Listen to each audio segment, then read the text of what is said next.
My wife died on a cruise, and I took care of her parents for 8 years. On a business trip to Italy, I saw a woman identical to her, with another husband and triplets. I decided to follow them. And the shock was absolute when I discovered the truth. I'm glad to have you here. Follow my story until the end and comment the city you're watching from so I can see how far my story has reached. 8 years. 2,920 days since the Coast Guard called off the search. Since they handed me Carrie's purse, waterlogged and empty, pulled from the wreckage of Deck 7. Since I became a widower at 55, inheriting not just grief but a promise I never thought I'd have to keep. The morning routine never changes. 6:30 sharp. I unlock the front door of the house that still smells like her perfume in unexpected corners. Eleanor sits in her wheelchair by the kitchen window, staring at nothing, her fingers working the hem of a blanket that's been washed so many times it's lost all color. She's 78 now, though some days she thinks she's 25, and waiting for her daughter to come home from nursing school. "Carrie's coming today, isn't she?" Eleanor asks, her voice thin as tissue paper. "She promised to bring those cookies I like." I pour her morning pills into my palm. 12 different medications, 4 times a day. The pharmacy bill alone runs $800 monthly, even with Medicare. "Maybe later, Eleanor. Let's focus on breakfast first." Frank shuffles in from the bedroom, his walker scraping against the hardwood floors we refinished together back when I thought my biggest problem was choosing between oak and maple. His stroke 2 years ago left him confused about time, but crystal clear about his resentment.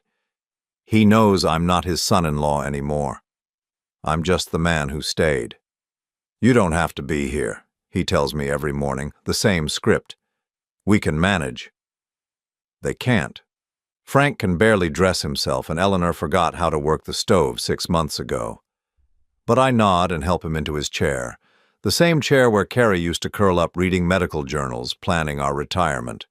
We were going to travel, see the northern lights, buy a cabin in Vermont. Instead, I measure out insulin and count pills and pretend not to notice when Eleanor calls me by her late husband's name. The house feels smaller every day. I sold my place 3 years ago when the medical bills started crushing them. Moved into Carrie's childhood bedroom, sleeping under posters of horses and movie stars she'd outgrown decades before she died. The mortgage here runs $2,000 a month, money I earn working part-time at the hardware store, a job that pays barely enough to cover groceries and gas. Our old friends stopped visiting after the 2nd year. Hard to blame them. What do you say to a man caring for his dead wife's parents? How long is grief supposed to last before it becomes something else? Something unhealthy? I'm loading the dishwasher when I find Eleanor's pill organizer empty. She's supposed to take her heart medication with breakfast, but the little Tuesday compartment gapes open. I check the floor, the table, under her chair. Nothing. "Eleanor, did you take your pills already?" She looks at me with those cloudy blue eyes that were once sharp enough to spot a lie from 3 rooms away. "What pills?" "I don't take pills. I'm not sick." This is how it happens now.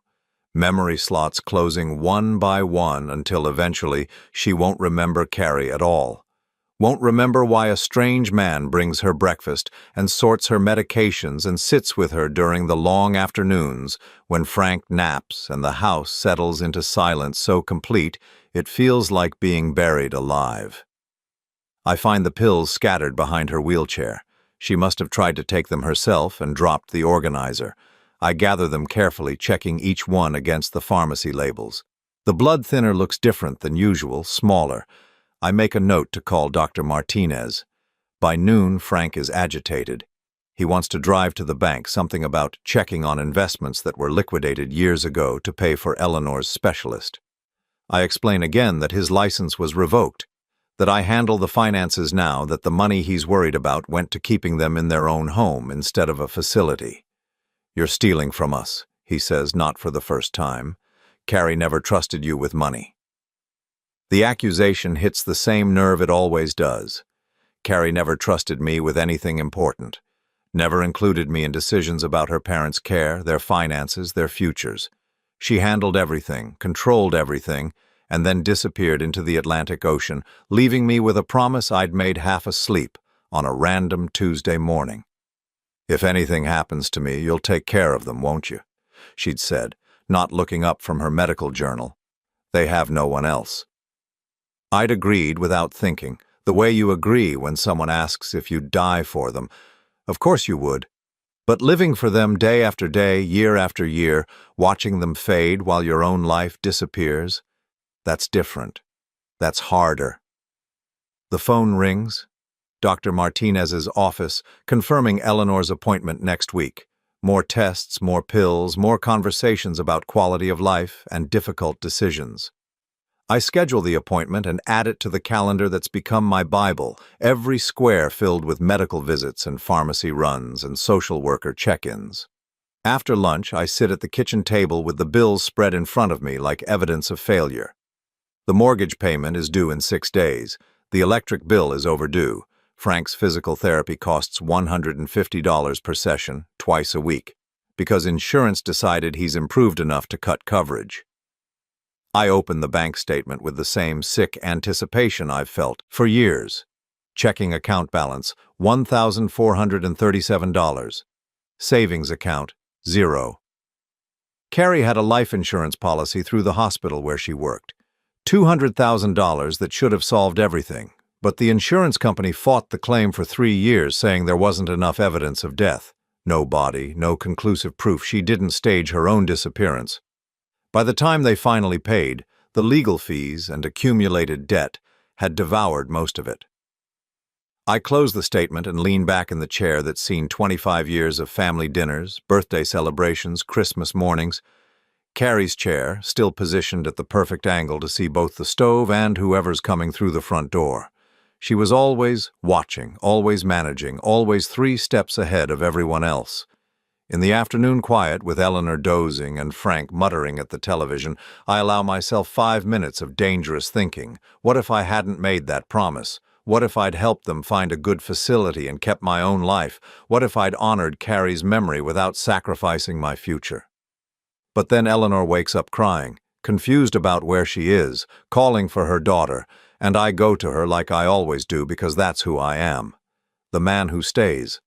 The man who keeps promises even when they're killing him slowly, one day at a time. The mail brings another piece of the past today. A thick envelope from a law firm in Boston with my name typed in formal letters that make my stomach clench. Inside, documents about the estate of someone I've never heard of. Theodore Cromwell, apparently my late uncle on my mother's side. A man who died 3 months ago and left me $150,000. I read the letter twice before the words sink in. Uncle Theodore, my mother's brother who moved to Italy 30 years ago and sent Christmas cards signed with just his initials. The uncle I met once at a funeral when I was 12, who smelled like pipe tobacco and spoke with an accent I couldn't place. The inheritance comes with one condition. I have to travel to Florence to sign papers and meet with his Italian attorney. Something about properties that need to be evaluated and decisions that require my presence. Eleanor calls from the living room, her voice sharp with panic. "Walter! Walter, there's a man in the house!" I fold the letter and put it in my pocket. Frank has wandered into the hallway again, confused and looking for the bathroom that's been in the same place for 40 years. I guide him back, reset Eleanor's anxiety with gentle words and her afternoon medication, and return to the kitchen where the inheritance letter waits like a door I'm afraid to open. $150,000, enough to secure Eleanor and Frank's care for years, enough to give me a chance at something resembling a life. But Italy, a trip that would mean leaving them for, at least a week, trusting their care to strangers, breaking the routine that's held us all together for 8 years. I read the letter one more time, focusing on the deadline. I have 60 days to claim the inheritance, or it goes to charity. 60 days to decide if I'm brave enough to step outside this house, this responsibility, this life I never chose but have worn like a uniform for so long I've forgotten what I look like without it. The sun sets early in October, casting long shadows through windows that need cleaning. Eleanor asks about Carrie again, the same question that punctuates every day like a heartbeat. Frank falls asleep in his chair, his breathing rough and labored, and I sit at the kitchen table staring at documents that promise freedom I'm not sure I remember how to use. Tomorrow I'll call the lawyer in Florence. I'll ask about timing, about how long I'd need to stay, about whether this impossible gift might finally be the answer to prayers I stopped believing anyone was listening to. Tonight, though, I fold the letter carefully and put it in the drawer with all the other papers that document our slow decline. Next to Carrie's death certificate, her insurance papers, the medical bills that never stop coming. 8 years of faithful service, 8 years of putting her parents first, honoring her memory, keeping a promise that's cost me everything I thought I wanted. Maybe it's time to find out what I want now. The flight to Florence takes 14 hours with a connection in Frankfurt. 14 hours of recycled air and airline coffee, reading the same magazine page 12 times while my mind spins through everything that could go wrong back home. I've left Eleanor and Frank with Martha Henley, a retired nurse who costs $150 a day, but came highly recommended by their doctor. Before leaving, I spent 2 days writing detailed instructions. Eleanor's pills sorted by time and color, Frank's bathroom schedule mapped to the hour, emergency numbers taped to every surface. Martha listened patiently and assured me she'd managed worse cases, but I caught her studying the list with the expression of someone realizing she'd underestimated the job. "They're not difficult," I'd explained, watching Frank try to put his shoes on the wrong feet for the 3rd time. Just, particular about routine. Now somewhere over the Atlantic at 30,000 feet, I wonder if this trip is the most selfish thing I've done in 8 years. The inheritance could wait, couldn't it? Uncle Theodore has been dead for 3 months already. What's another few weeks? But the lawyer's email had been clear. The Italian courts move slowly, and if I miss this window, the estate will be tied up for years. $150,000. Enough to secure Eleanor and Frank's future, to maybe buy myself a small apartment somewhere, to stop counting pills and measuring my life in medical appointments. I sleep fitfully and dream of Carrie. She's standing on the deck of a cruise ship, wearing the blue dress she loved, waving goodbye. In the dream, I'm trying to reach her, but the deck keeps getting longer, the distance between us stretching like taffy. She's saying something I can't hear over the sound of the ocean. I wake as we descend into Florence, the Tuscan countryside spread below like a postcard.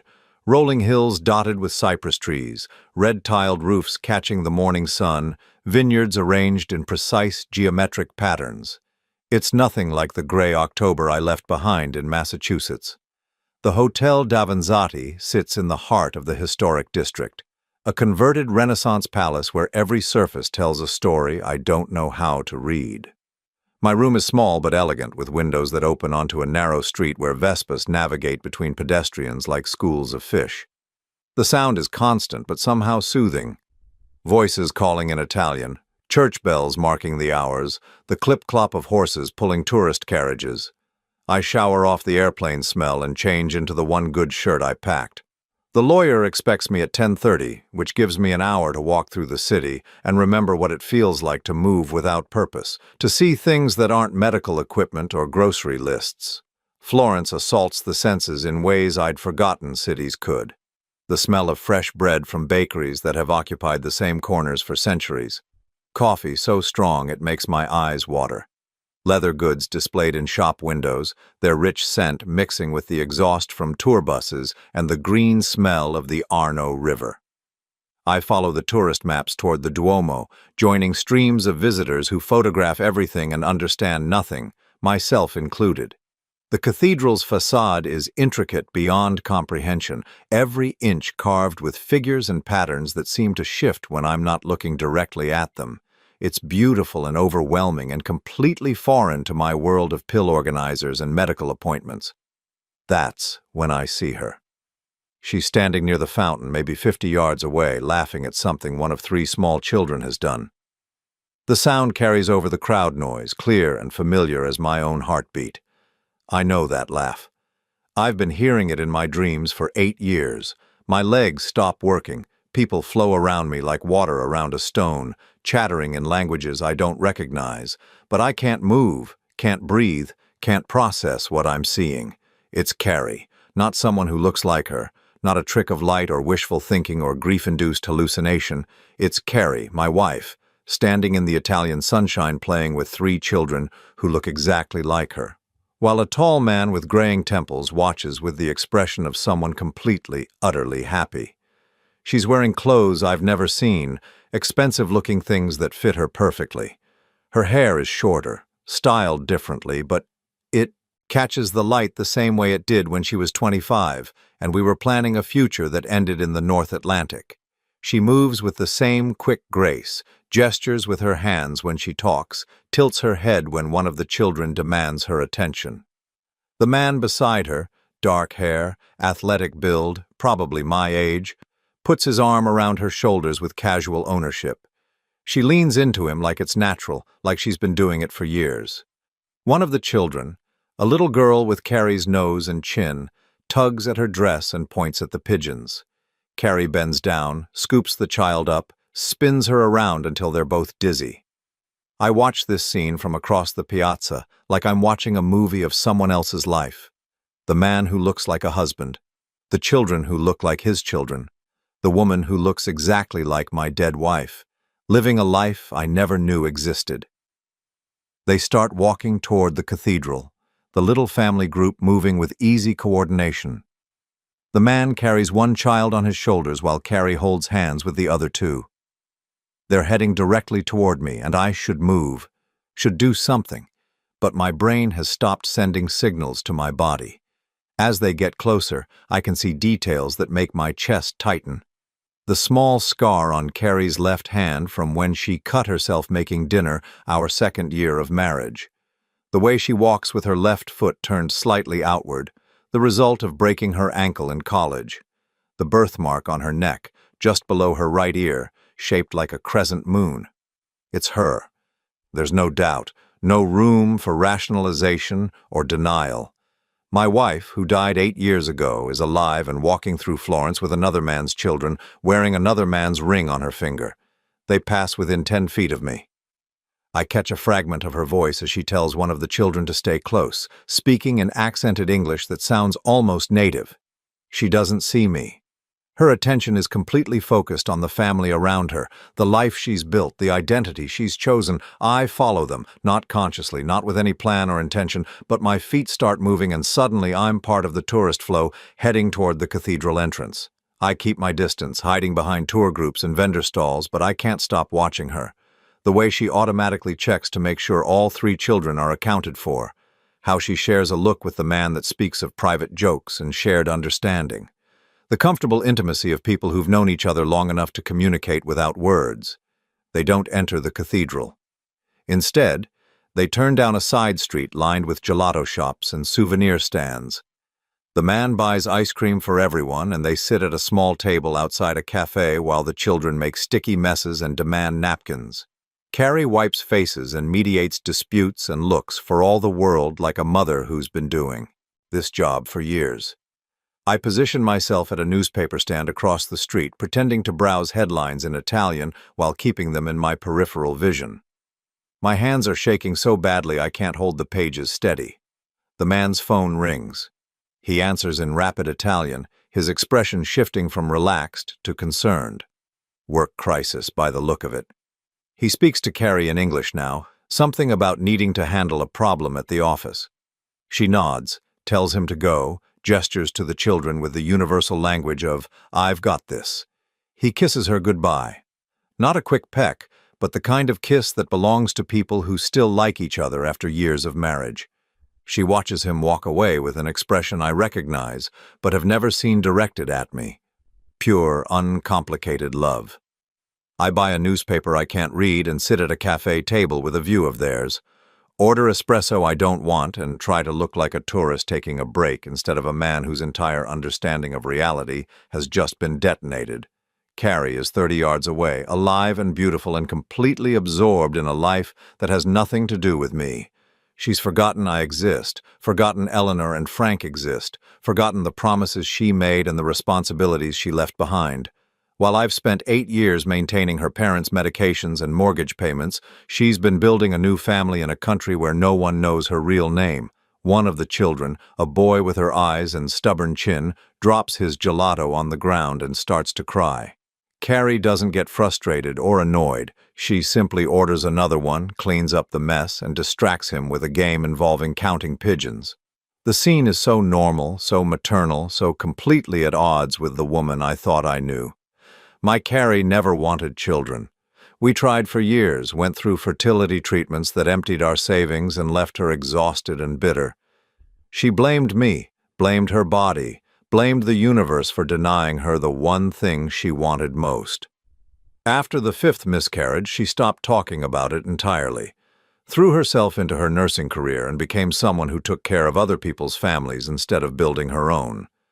But here she is, mothering 3 children who call her Mama in accented English, who compete for her attention and cuddle against her when they're tired. Children who look enough like her to be hers, who are young enough to have been born after she died. I take out my phone and aim it toward their table, pretending to photograph the cathedral in the background. Through the zoom lens, I can see her face clearly for the first time in 8 years. She looks younger somehow, despite the passage of time. Relaxed in a way I never saw during our marriage, the lines of constant stress that had started appearing around her eyes in her 40s are gone, replaced by laugh lines and the kind of glow that comes from being deeply, genuinely happy. The children finish their gelato and start getting restless. Carrie checks her watch, an expensive-looking thing I don't recognize, and starts gathering their belongings. They're leaving, and I haven't decided what to do with this impossible information. I could approach her now, walk across the street, say her name, watch her face, as she realizes her old life has found her new one. But what then? What do you say to a woman who let you believe she was dead? How do you ask someone why they chose to orphan their parents and abandon their spouse for a fresh start in Tuscany? Instead, I follow them again. They walk through narrow streets that smell like garlic and wine, past shops selling handmade paper and leather goods, until they reach a small parking area where a dark blue Mercedes waits. Carrie loads the children into car seats with practiced efficiency while they chatter about their day, switching between English and Italian like children who've grown up bilingual. Before getting into the driver's seat, she takes a long look around the piazza. For one heart-stopping moment, her eyes sweep past me, and I think she's seen me, recognized me, that this impossible reunion is about to become real. But her gaze moves on without stopping, and she gets into the car like nothing has happened. I watch the Mercedes disappear into Florence traffic, carrying my supposedly dead wife and her secret family toward a life I know nothing about. I sit on a bench in the empty piazza for a long time after they're gone, trying to make sense of what I've witnessed. The woman I've grieved for 8 years isn't dead. She's living 10 minutes from where I'm supposed to sign inheritance papers, raising children who have never heard of Eleanor or Frank or the man who promised to take care of them forever. My phone buzzes with a text from Martha. Eleanor asking for you. Frank had small incident, but fine now. When coming home? I stare at the message, at the life waiting for me back in Massachusetts, and realize that everything I thought I knew about duty and loyalty and keeping promises has just been turned inside out. Carrie chose this life. Chose to let me believe she was dead rather than simply ask for a divorce. Chose to let her parents decline without their daughter's support rather than find a way to help them transition to professional care. She chose to let me sacrifice 8 years of my own life for a lie. I delete Martha's text without responding and walk back toward the hotel, my mind already working on what I need to do next. Find out where she lives. Learn about this new identity she's created. Understand the full scope of what she's built on the foundation of my grief. Tomorrow, I'll sign the inheritance papers and take possession of Uncle Theodore's money. But tonight, I'm going to figure out how to reclaim my wife from the dead. The law office of Benedetti and Associates sits in a converted Renaissance palazzo, all marble floors, and frescoed ceilings that make you whisper even when there's nothing secret to discuss. I sign the inheritance papers with hands that still shake from yesterday's revelation, barely listening as the elderly lawyer explains property details and tax obligations in careful English. Uncle Theodore left me more than money. There's a small apartment in the Oltrarno district, rented to an artist who pays €500 monthly. A wine shop near the Mercato Centrale that generates steady income, properties that tie me to Florence for reasons I'm only beginning to understand. Your uncle, he was very specific about the timing, Signor Benedetti says, adjusting his wire-rimmed glasses. He wanted you to come here personally to see what he built. Strange, no? A man you barely knew, leaving you a life in Italy. I nod and sign another document, my attention split between legal formalities and the impossible knowledge that my dead wife lives somewhere in this city. The lawyer hands me keys to properties I never asked for and an envelope thick with documents I'll need to study later. There is one more thing, he says, producing a smaller envelope marked with my name in Uncle Theodore's spidery handwriting. A personal letter. He insisted I give this to you after the legalities were complete. I pocket the letter without reading it. Right now, I need information about someone else entirely. Signor Benedetti, I'm looking for someone who might live here in Florence, an American woman married to an Italian man with young children. I have lost touch with an old friend. His expression grows cautious. Florence is not so large, but finding someone without more details. He shrugs apologetically. I describe the man I saw with Carrie. Tall, graying hair, expensive clothes, the kind of bearing that suggests professional success. The lawyer's face shifts slightly. This sounds perhaps like someone in business, yes? The American community here, it is small but well-connected. There is a private investigator I sometimes recommend for delicate family matters. Giulia Rossi, very professional, very discreet. He writes down a name and phone number on expensive letterhead. I thank him and leave with more questions than answers, walking through streets that felt magical yesterday and oppressive today. Giulia Rossi works from an office above a leather goods shop, reached by climbing 3 flights of narrow stairs that smell like coffee and cigarettes. She's younger than I expected, maybe 40, with sharp eyes and the kind of directness that comes from dealing with people's secrets professionally. American woman, 3 children, Italian husband, she repeats after I give her the basic information. You said she might be using a different name now. I hesitate, then decide on a version of the truth that won't make me sound insane. She was married before, to someone else. There was a difficult divorce. She may have changed her identity for privacy reasons. Giulia nods, like this is perfectly normal. It happens more than you think. People come to Italy to start over. The bureaucracy here, it's complicated enough that someone with determination and money can disappear quite effectively. She quotes me a fee that makes me wince, €800 for a comprehensive search, payable in advance. I think of Eleanor's medicine costs, Frank's physical therapy bills, the mortgage payment due next week. Then I think of Carrie laughing with children who should have been ours, living in luxury while I count pills and measure my life in medical appointments. I pay her in cash from Uncle Theodore's emergency fund. I need photographs if you have them, she says. Recent ones would be best, but anything that shows her clearly. I hand her my phone, scrolling to the pictures I took yesterday at the cafe. Giulia studies them with professional interest, zooming in on Carrie's face, noting details I hadn't consciously registered. Beautiful woman, expensive clothes, quality jewelry. This man with her, he has money. The car they left in, a Mercedes, you said? That narrows things considerably. She promises results within 48 hours and asks where I'm staying. I give her the hotel information and walk back through the city with the strange sensation of having set something irreversible in motion. That evening, I sit in my hotel room reading Uncle Theodore's letter. His handwriting is difficult to decipher, made worse by what appears to be Parkinson's disease, but the message is clear enough. Walter, I know we barely knew each other, but family is family. I've been watching your life from here, through Christmas cards and family gossip, and I see a man who's forgotten how to live for himself. Italy teaches you that life is meant to be tasted, not endured. This inheritance isn't charity. It's an opportunity. Take it. He goes on to describe the properties, the income they generate, the possibility of a different kind of future. But it's the last paragraph that stops me cold. I heard about Carrie's accident.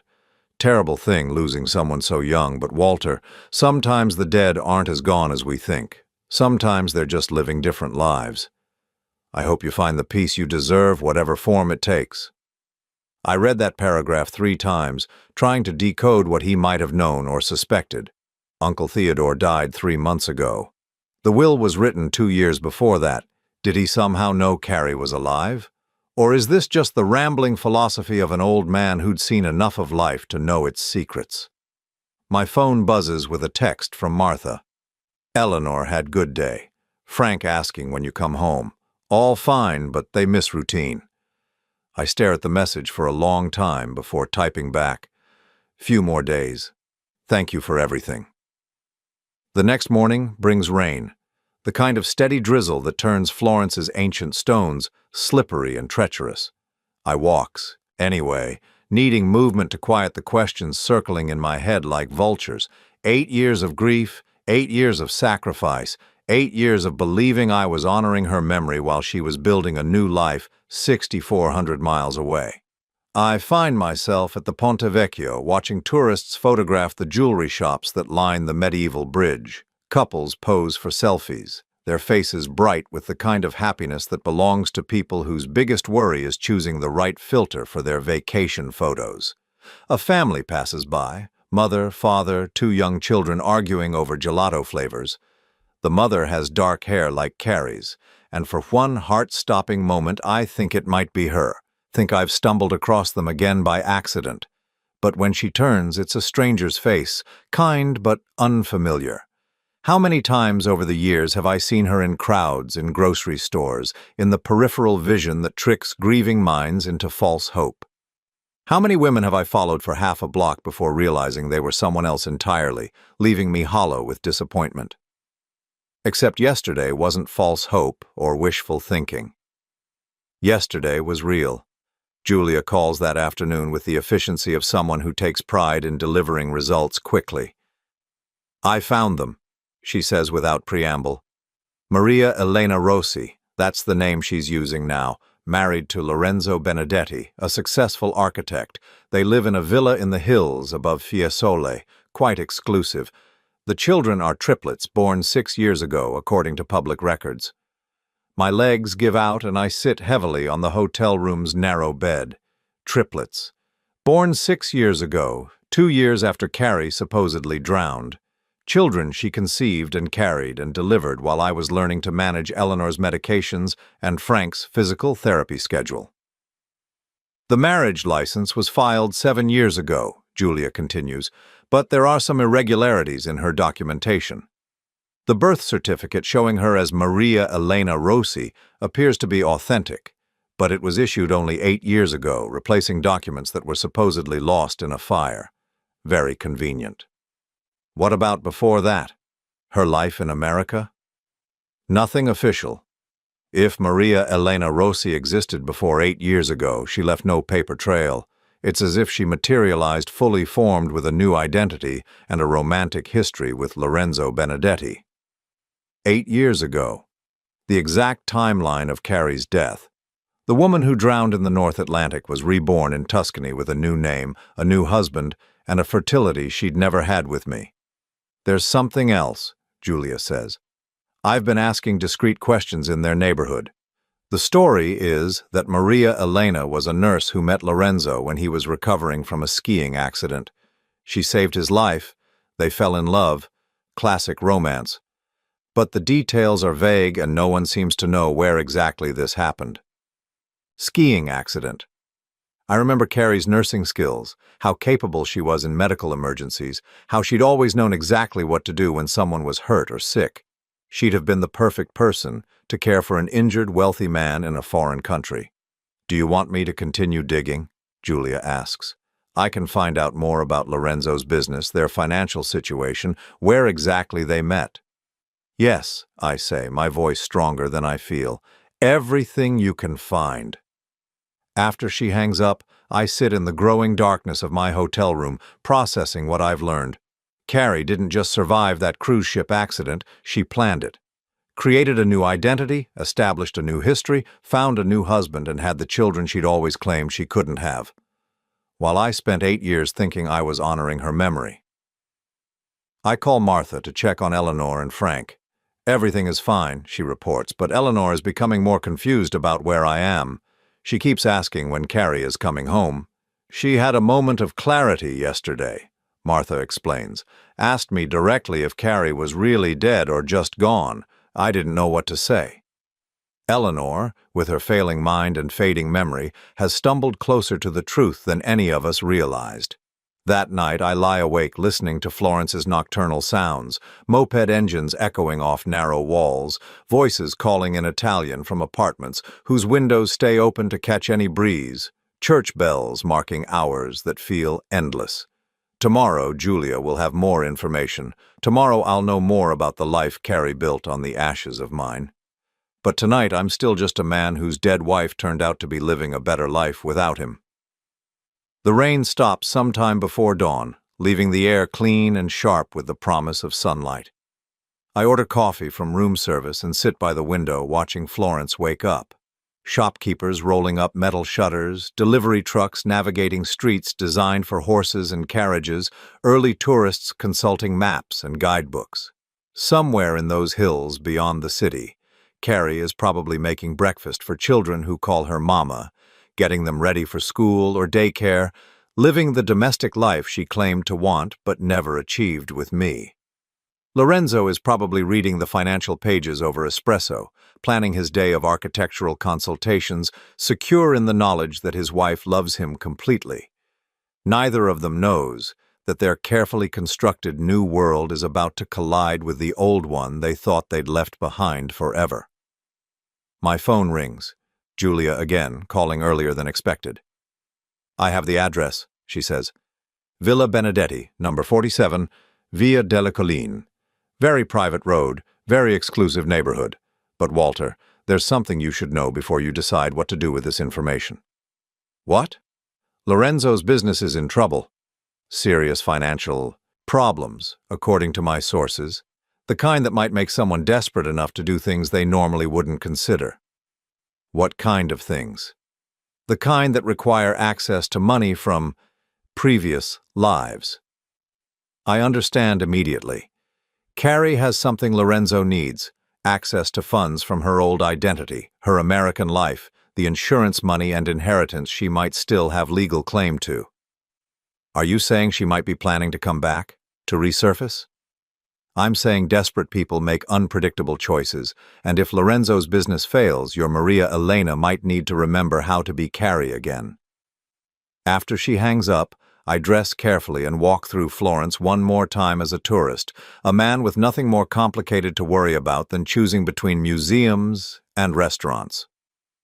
Tomorrow, I'll have to decide what to do with the knowledge I've gained, how to use the information Julia has provided, whether to confront Carrie directly or find another way to reclaim the 8 years she stole from me. But today, I'm going to look at the city she chose over the life we'd built together.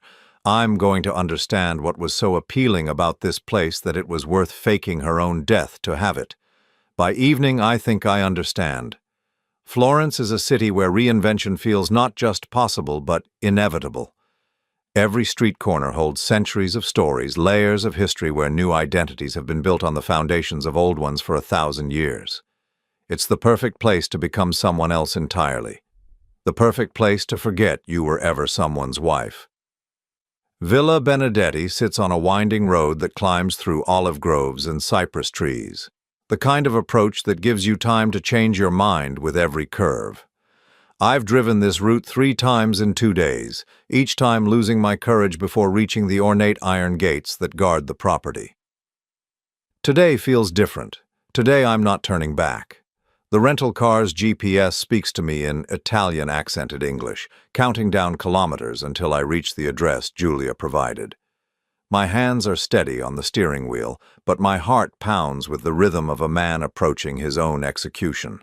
Through the gaps in the trees, I catch glimpses of the villa, honey-colored stone, red tile roof, the kind of architectural harmony that speaks of centuries of careful maintenance and considerable wealth. This is what Carrie chose over mortgage payments and pill organizers. This is what was worth letting me believe she was dead. I park across from the gates and sit in the car for 20 minutes, watching. At 10:15, the gates swing open automatically and the dark blue Mercedes emerges, Carrie behind the wheel. She's alone this time, no children in the back seat, no husband in the passenger seat. Just my supposedly dead wife, driving down a Tuscan hillside on a Tuesday morning in October. I follow at a distance, keeping 2 cars between us as we descend into Fiesole proper. She parks near the market square and walks toward a small cafe, moving with the confidence of someone who knows exactly where she belongs. I park illegally and hurry after her, my mouth dry as sand. She orders at the counter in fluent Italian, laughing at something the barista says, completely at ease in this life she's built. When she sits at a small table outside, I force my legs to carry me forward. "Hello, Carrie." She freezes with her espresso cup halfway to her lips.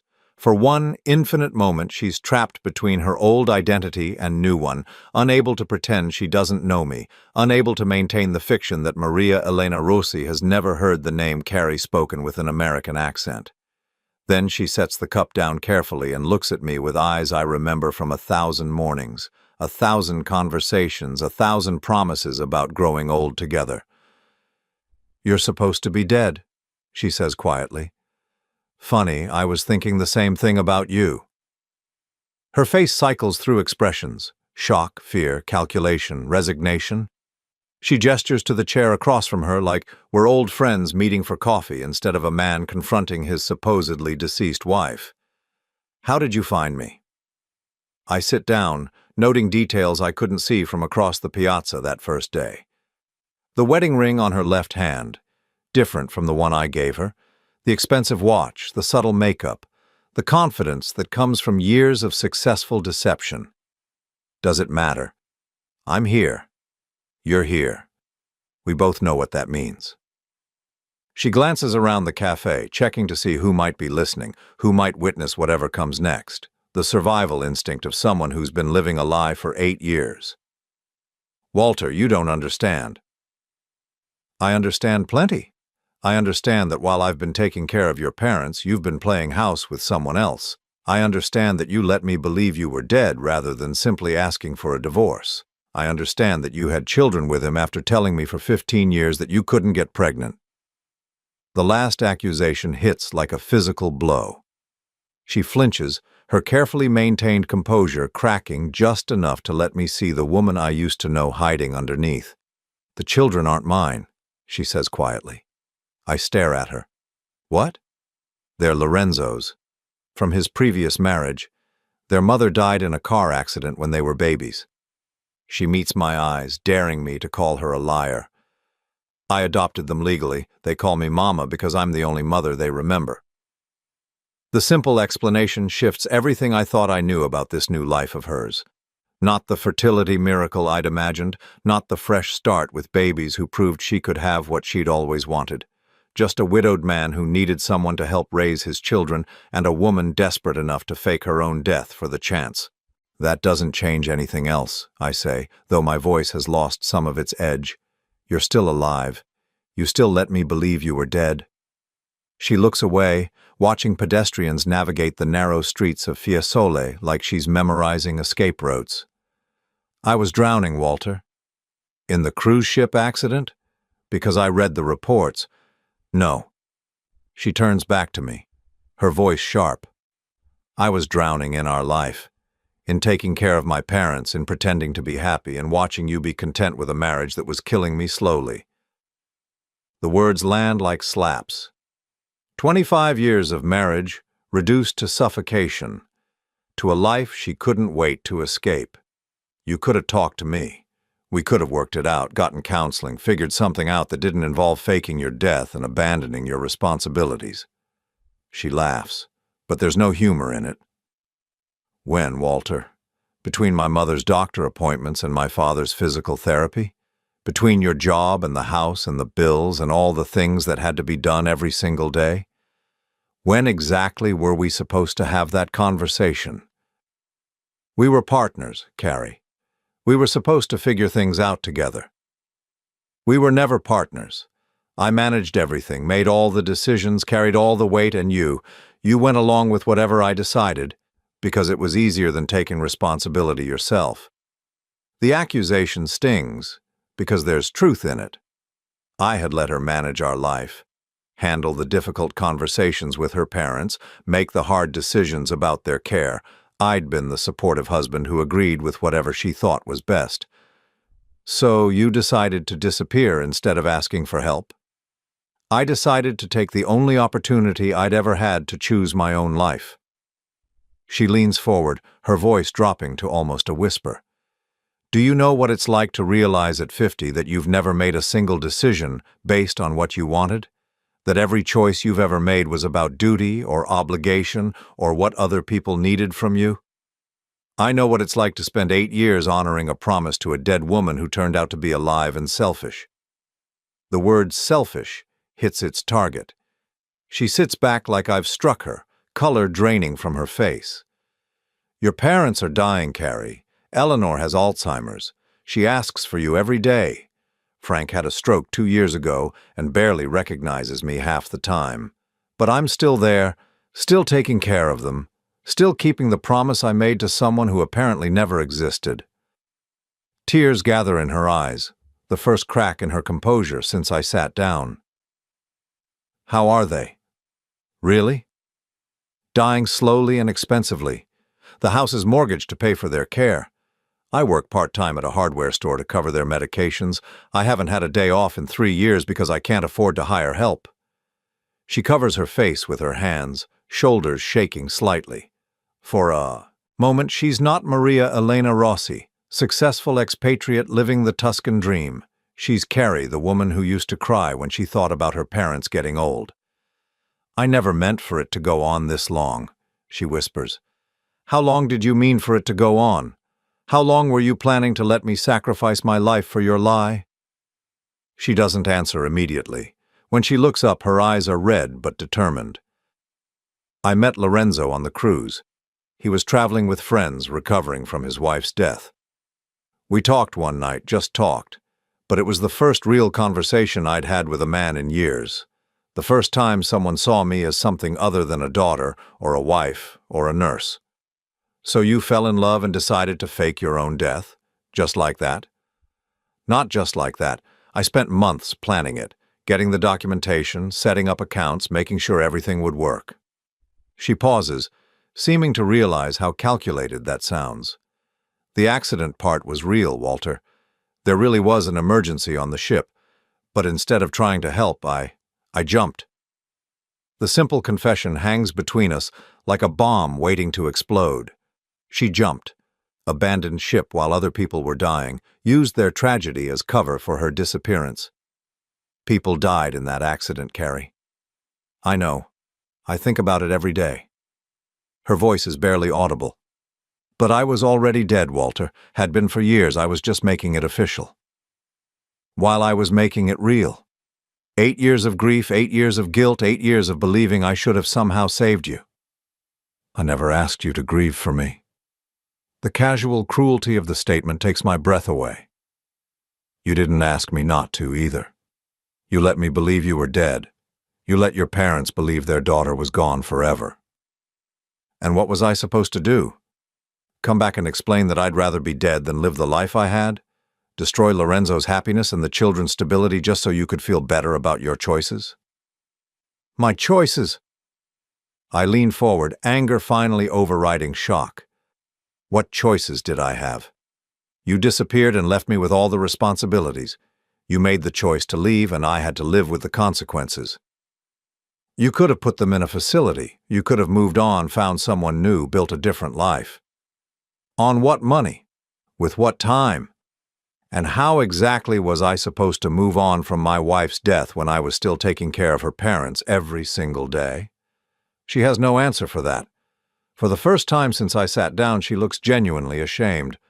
Lorenzo doesn't know, she says quietly. About you, about my parents, about any of it.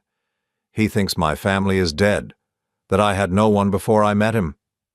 How convenient. It's not convenient, it's necessary. He's a good man, Walter. He deserves better than the truth about what I did. And I deserve better than 8 years of lies. But here we are. A long silence stretches between us. Around us, life in Fiesole continues. Shopkeepers opening their stores, tourists consulting guidebooks, normal people living normal lives that don't involve confronting the dead over coffee. "What do you want?" she asks finally. It's the question I've been asking myself since the moment I saw her in the piazza. What do I want? Justice? Revenge? An apology? The 8 years back? Some acknowledgement of what her choices cost me? "I want you to face what you did.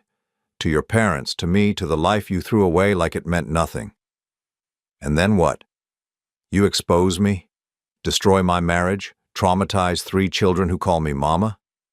Does that give you back the years you lost?" "It gives me the truth. It gives your parents the chance to see their daughter before they die. It gives me the right to stop pretending I'm honoring your memory when you're alive and happy in Italy." She reaches across the table and touches my hand, the first physical contact we've had in 8 years. Her skin is soft, familiar, wearing rings that represent promises made to someone else. "Walter, please, I know I hurt you, I know what I did was terrible, but destroying what I've built won't fix anything. It won't give you back those years." I look down at her hand on mine, remembering other times she'd touched me like this, when she was asking for something she knew I didn't want to give, when she was manipulating me into agreeing with her plans, when she was managing me the way she managed everything else. "You're right," I say, pulling my hand away. "It won't give me back those years, but it might prevent you from stealing any more." I stand up, leaving money on the table for coffee I never ordered. She looks up at me with an expression I recognize but have never seen directed at me. Fear. "What are you going to do?" "I don't know yet. But this conversation isn't over, Carrie. Just because you're done running doesn't mean I'm done finding you." I walk away without looking back, though I can feel her watching me until I turn the corner. My hands are shaking as I unlock the rental car, adrenaline and anger and 8 years of suppressed grief finally finding their voice. The drive back to Florence passes in a blur of olive trees and ancient stone walls. I keep replaying the conversation, her words, her casual admission that she'd rather let me believe she was dead than deal with the inconvenience of divorce. She jumped. While other people were dying, while rescue workers were risking their lives, while I was sitting at home wondering why she hadn't called to say she'd made it safely to port, she was jumping overboard with false documentation and a plan to disappear forever. By the time I reached the hotel, one thing is crystal clear. This isn't over. She made her choice 8 years ago, and I've been living with the consequences ever since. Now it's time for her to live with some consequences of her own. The call from Martha comes at 3 in the morning, Florence time. I'm lying awake anyway, staring at the hotel ceiling, replaying every word of my confrontation with Carrie when the phone buzzes against the nightstand. "Walter, I'm sorry to call so late, but it's Eleanor. She's in the hospital." My stomach drops. "What happened?" "She fell trying to get to the bathroom around midnight, broke her hip. She's stable, but—" Martha's voice wavers. "She keeps asking for Carrie. She's completely confused about where she is, when it is. The doctor says the trauma has made her dementia worse." I'm already reaching for my clothes, my mind calculating flights, logistics, the impossibility of being where I need to be quickly enough to matter. "I'll catch the first flight home." "Walter, there's something else. Frank's not handling this well. He's convinced something terrible has happened to you too. He tried to call the police to report you missing." Of course he did. Frank's stroke-addled brain can't process the concept of international travel or time zones. In his reality, I left without explanation, and now Eleanor is in the hospital, and his entire support system has collapsed. "I'm coming home," I tell Martha, "today." After I hang up, I sit on the edge of the hotel bed, holding my head in my hands. Eleanor is 81 years old with a broken hip and advancing dementia. Frank is 83 and can barely manage his own medications, let alone a medical crisis. They need me. But they're not the only ones who need something from me. I call Giulia Rossi, despite the early hour. "I need everything you can find about Carrie's financial arrangements," I tell her. bank accounts, property ownership, anything that connects her old identity to her new one.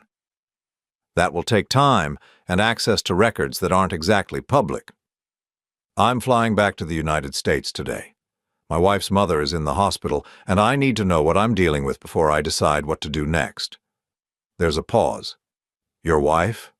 But I thought, my wife, who died 8 years ago, but turned out to be living in Florence under an assumed name.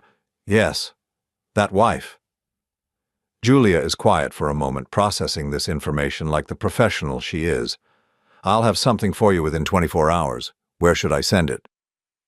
I give her my email address and hang up, then start packing with the mechanical efficiency of a man whose life has just shifted back into crisis management mode. The inheritance papers go into my carry-on bag, along with Uncle Theodore's letter and the keys to properties I may never see again. The flight home is a blur of airports and delays and recycled air that tastes like regret. I land in Boston 12 hours later to gray October skies and the smell of impending winter. Martha meets me at the hospital, her face drawn with exhaustion. She's sedated right now, she explains as we walk through corridors that smell like disinfectant and despair. The surgery went well, but she's very confused. She thinks it's 1985 and she's waiting for Carrie to graduate nursing school. Eleanor looks impossibly small in the hospital bed, her hips stabilized with pins and screws that will never fully heal at her age. Frank sits beside her, holding her hand and talking softly about things that happened 40 years ago. Walter, he says when he sees me, relief flooding his face. Where have you been? Eleanor's been asking for you. I don't correct his confusion about who Eleanor was asking for. Let him believe she wanted me instead of the daughter who abandoned them both. I'm here now, I tell him. Everything's going to be okay. But nothing is okay, and we all know it.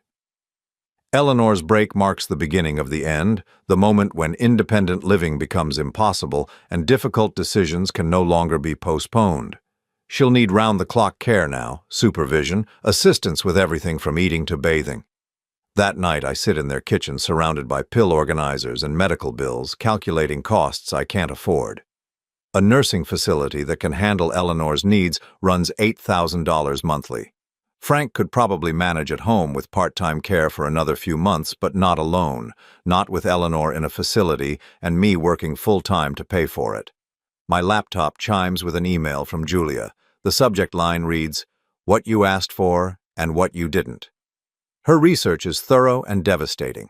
Carrie didn't just disappear. She systematically transferred money from joint accounts into offshore holdings weeks before the cruise. Small amounts, never enough to trigger alerts, but totaling nearly $80,000 by the time she died. The life insurance payout I eventually received? Carrie had increased the policy 6 months before the cruise, doubling the coverage and adding provisions that would pay out even in cases where the body was never recovered. But it's the final document that makes my blood run cold. A power of attorney signed by Eleanor 3 years ago when her dementia was still mild, giving Carrie authority over her parents' financial and medical decisions. A document that was never revoked because everyone believed Carrie was dead. Technically, legally, Carrie still has the right to make decisions about her parents' care. I called Julia immediately, despite the 6-hour time difference. How is this possible? How can a dead person have power of attorney? Italian records show Maria Elena Rossi as alive and well, Julia explains. American records show Carrie Holloway as dead but never legally declared incompetent.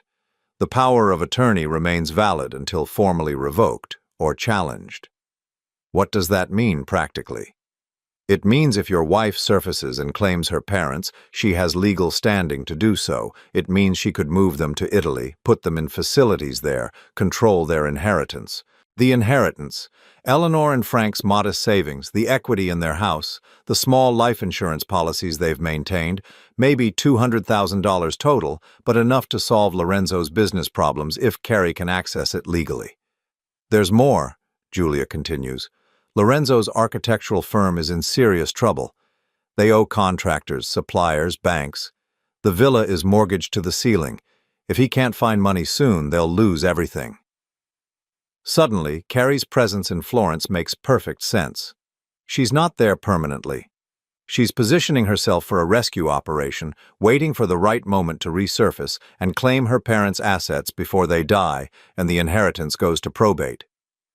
I hang up and stare at the documents spread across the kitchen table.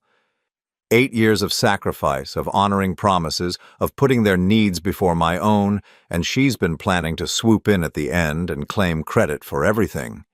The next morning brings news that forces my hand. Eleanor's doctor wants to discuss care transitions and end-of-life planning. Frank's blood pressure is dangerously elevated, stress-related according to his cardiologist.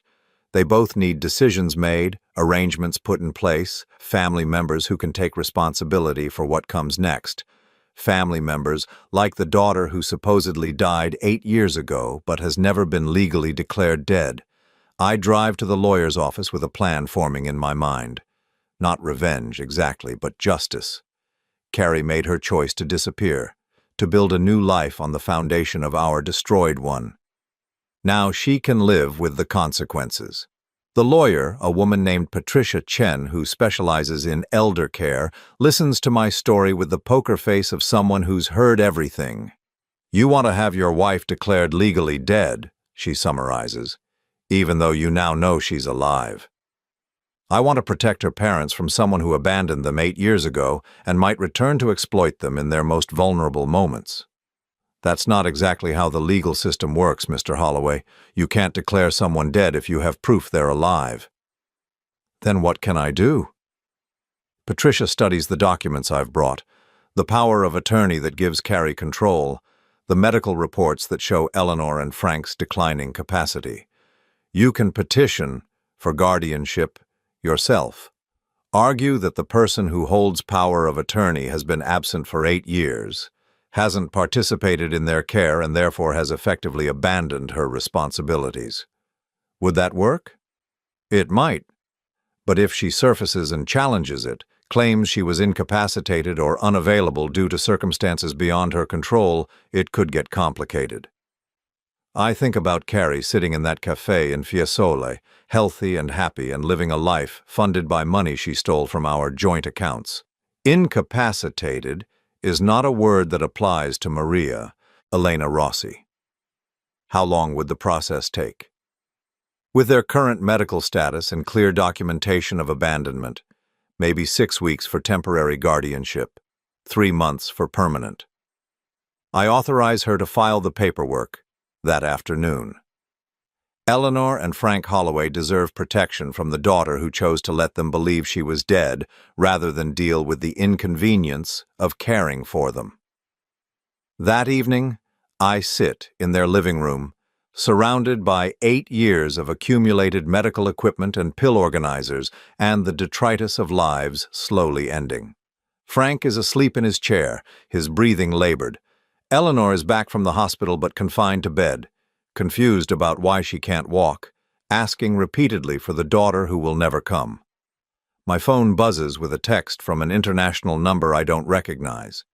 "I heard about Eleanor. I'm sorry, please don't do anything rash. We need to talk." I stare at the message for a long time, then delete it without responding. She's right.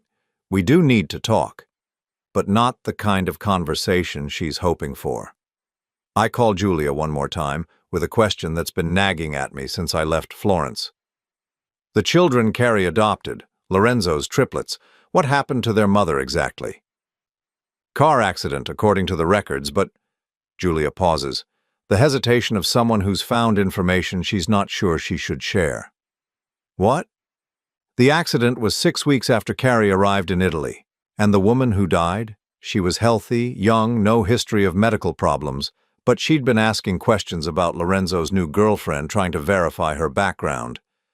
The implication hangs between us like a toxic cloud. I think Maria Elena Rossi has been very lucky in her timing. I think she's had remarkable success in removing obstacles to the life she wanted. I hang up and sit in the gathering darkness, processing what Julia has just suggested. Carrie didn't just abandon one life to build another. She may have actively eliminated competition for the life she wanted. Eleanor calls from her bedroom, her voice weak and confused. "Walter, is Carrie home yet? She promised to bring dinner." She's not coming home, Eleanor, I tell her gently, but I'm here. I'll always be here. It's a promise I intend to keep, no matter what it costs me. And if Carrie wants to challenge that, she's welcome to try. But this time, she'll be fighting someone who knows exactly who she really is. The guardianship hearing is scheduled for a gray December morning when Boston feels like the edge of the world. Eleanor has been in the care facility for 6 weeks now, her broken hip healing slowly while her mind drifts further from shore each day. Frank visits her every afternoon, though she rarely recognizes him anymore. I'm reviewing notes with Patricia Chen in the courthouse hallway when she arrives. Carrie walks through the doors like she owns the building, dressed in expensive clothes that whisper money and confidence. Her hair is perfectly styled, her makeup flawless, and she moves with the assurance of someone who spent 8 years perfecting the art of reinvention. Behind her walks a man I recognize from photographs. Lorenzo Benedetti, tall and distinguished and completely unaware that the woman he married is someone other than who she claims to be. He holds her arm protectively, scanning the courthouse like he's expecting an ambush. "Mrs. Holloway," Patricia murmurs, "I take it that's your supposedly dead wife." "That's her." Carrie sees me, and her step falters for just a moment before she recovers her composure. She says something to Lorenzo in rapid Italian, and he nods, taking a seat on a bench while she approaches us. "Walter." She extends her hand like we're business associates meeting to discuss a contract. "Thank you for taking care of them while I was away." The audacity of the gesture, the casual rewriting of 8 years of abandonment into a temporary absence, makes my jaw clench. I don't shake her hand. "Carrie. Or should I call you Maria Elena?" Her smile doesn't waver, but something sharp flickers in her eyes. "Carrie is fine. I've come to resume my responsibilities as my parents' caregiver." After 8 years of being dead?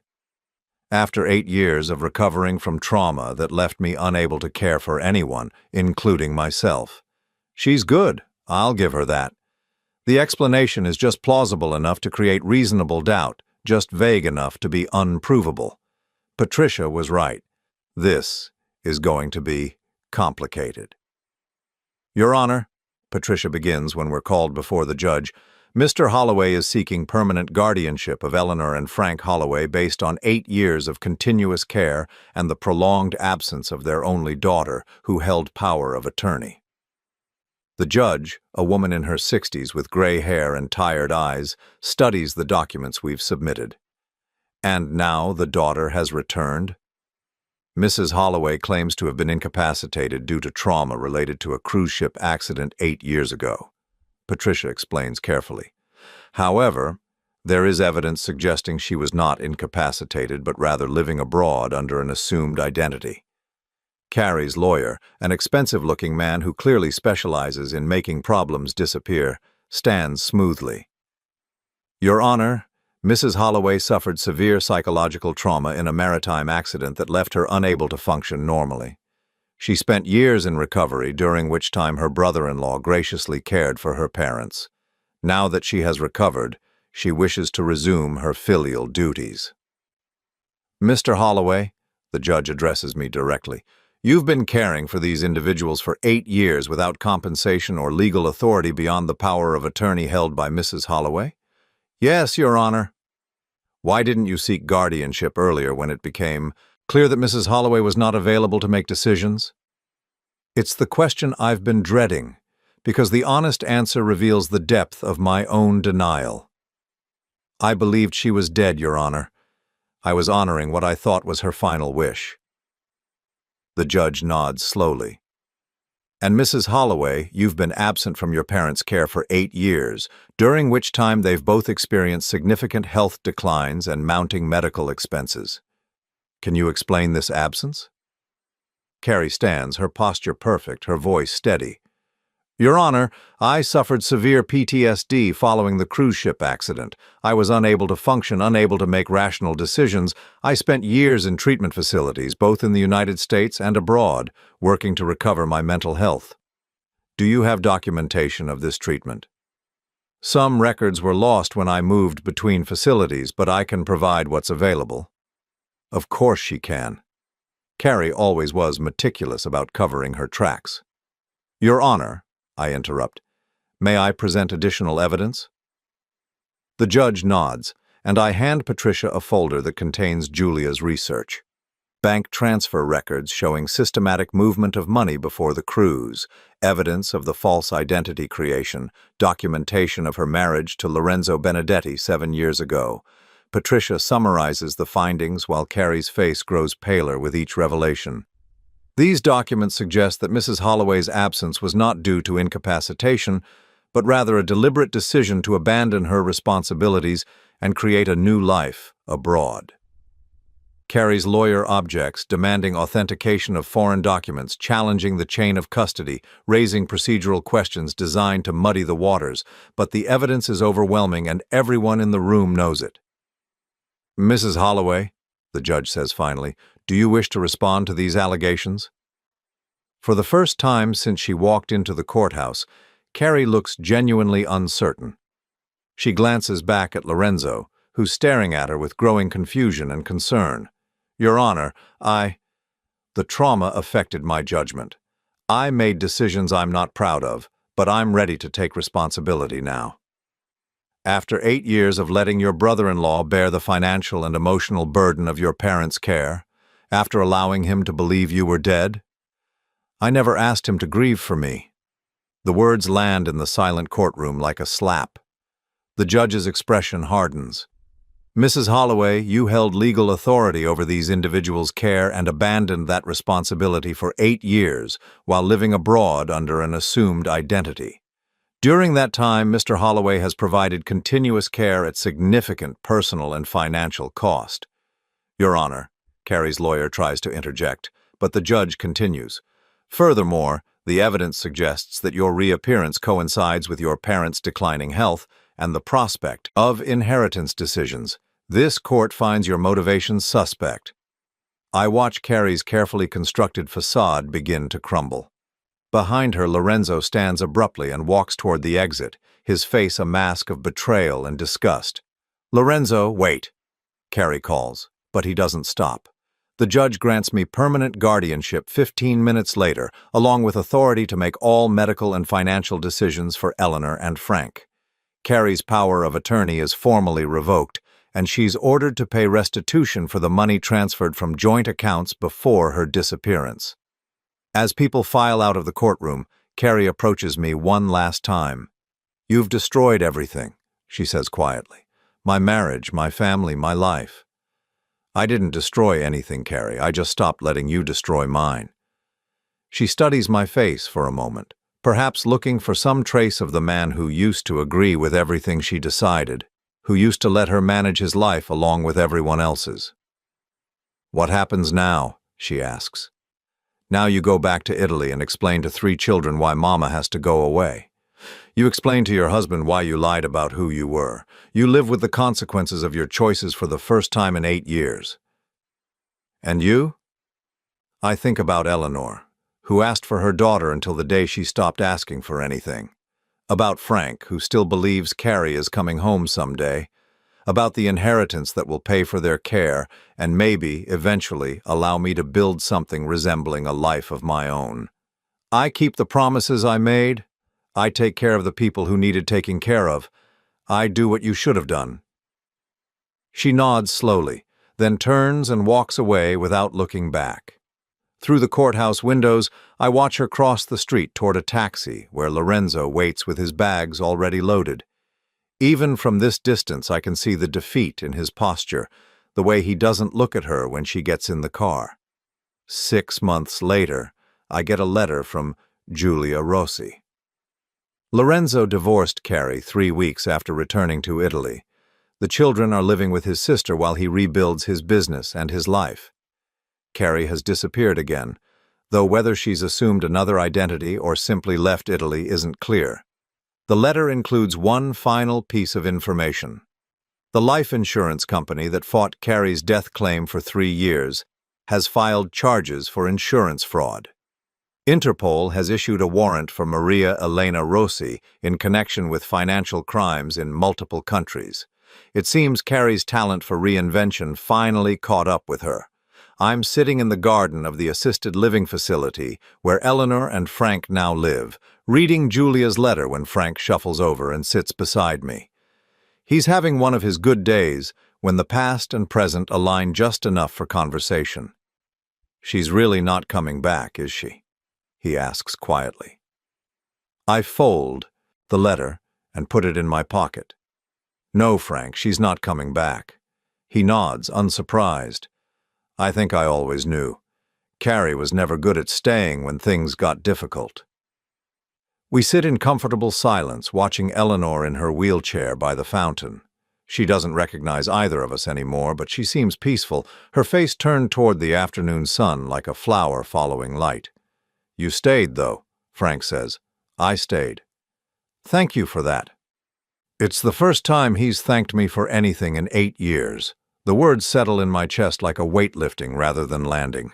That evening, I drive to Uncle Theodore's apartment in the North End, the property I inherited and never thought I'd use. It's small but comfortable, with windows that face east toward the harbor. I've been thinking about moving here, starting fresh in a space that isn't filled with medical equipment and memories. The apartment comes furnished with Uncle Theodore's books and photographs, evidence of a life well lived. On the kitchen table, I find a letter he left for me, different from the one the lawyer gave me in Florence. "Walter," it begins in his shaky handwriting, "if you're reading this in the apartment, it means you've decided to stop taking care of everyone else and start taking care of yourself. Good. It's about time." He goes on to explain that he'd been watching my life from a distance, seeing how I'd sacrificed my own happiness to honor obligations that were slowly killing me. The inheritance wasn't just money and property. It was permission to choose myself for once. "Carrie was never worthy of the devotion you gave her," he writes. "I met her once at your wedding, and I could see what she was even then, someone who took everything and gave back only what served her purposes. You deserved better. Walter, you still do." The letter ends with practical advice about the properties, the income they generate, the possibility of a different kind of future. But it's the postscript that makes me smile. The woman who runs the coffee shop downstairs is named Helen. She's a widow, about your age, and she makes the best cannoli in Boston. Ask her about her garden sometime. Trust me on this. I fold the letter carefully and look around the apartment that Uncle Theodore designed as my sanctuary, my escape route, my second chance. Tomorrow I'll visit Eleanor and Frank, make sure their care is properly managed, handle the business of helping them through whatever time they have left. It's a responsibility I'll never abandon, a promise I'll always keep. But tonight, for the first time in 8 years, I'm going to think about what I want. Maybe I'll walk downstairs and try Helen's cannoli. Maybe I'll ask her about her garden. Maybe I'll finally learn what it's like to live a life instead of just honoring one. Outside my window, Boston Harbor stretches toward the horizon where cruise ships dock and passenger trains carry people to new destinations. The same harbor where Carrie supposedly drowned 8 years ago, where her lies began and ended. I pour myself a glass of Uncle Theodore's wine and toast the sunset, the silence, and the strange truth that sometimes losing everything is the only way to find yourself. Carrie was right about one thing. We all make choices about the lives we want to live. It just took me 8 years to realize I was allowed to make one too.